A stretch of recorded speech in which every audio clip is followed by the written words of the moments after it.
Here before we have a short break, and that would be Michael Sawyer and Gary Redmond. Gary, go up and grab your copy of the poem, and it's Moon Glory and Man on the Moon. And it's wonderful. I've seen this painting here in 2 or 3 different versions. It's nice being able to visit Expressions Art Gallery, because you see a lot of the artist's works as they're being made and being created, and you can see them. You can see the mind of the artist working sometimes, and sometimes it's a little crazy, and sometimes it's just phenomenal and amazing. So, Michael, tell us how you came about painting this painting, and how it speaks to you of leisure. Well, I'll get that for you. Oh, okay. There we are, sir. Thank you. First of all, not too many artists are dedicated enough to make their own shirt for their painting. Now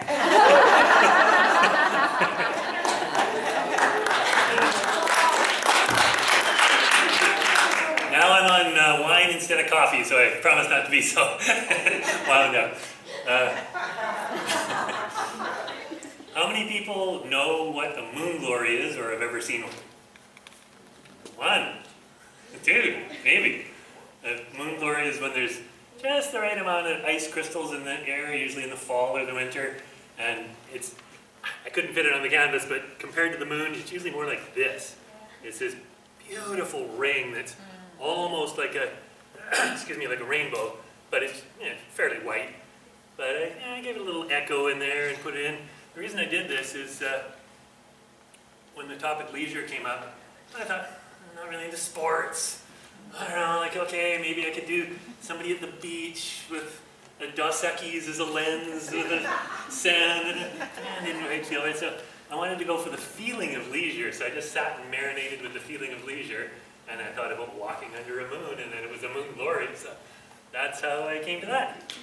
And I don't know if you guys noticed that that horror movie Ring is out now. So the idea of that is if you watch that spooky video, then you get a phone call at the end of it, and then 7 days later you die. Well, with this, if you look at this for a few minutes and just marinate it in, 7 days later you'll bliss out.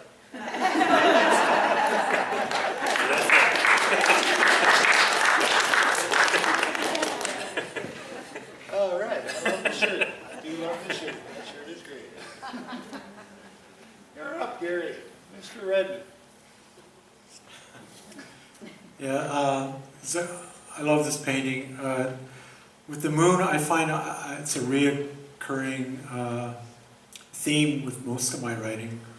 I often write about the moon in a lot of my poetry and songs that I write. And I had the pleasure of meeting Mike. I don't know if you remember, but Robbie Smith's at her ongoing workshops down by the river, resident artist studio. Yeah. And you invited me to come for a coffee at Blends, and I got to view some of your paintings. And I'm really happy to see that you continued on with some amazing paintings. Yeah.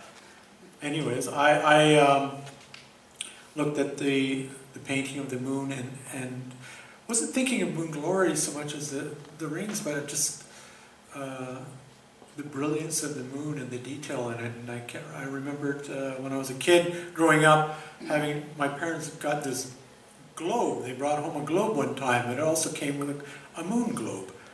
And I remembered there was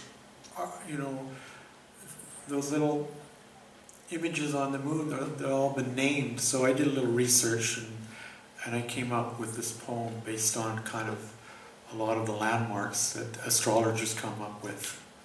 And it's called Man on the Moon. Long before the first step into the sea of tranquility on the lunar Maria, from the time of his birth, he has lived on earth with a view of the full shiny moon. Long before he bathed in the sea of serenity, drinking from the sea of nectar, he has dreamed of flight, far from the perils of earth. Near the sea of crisis, I can see that man on the moon.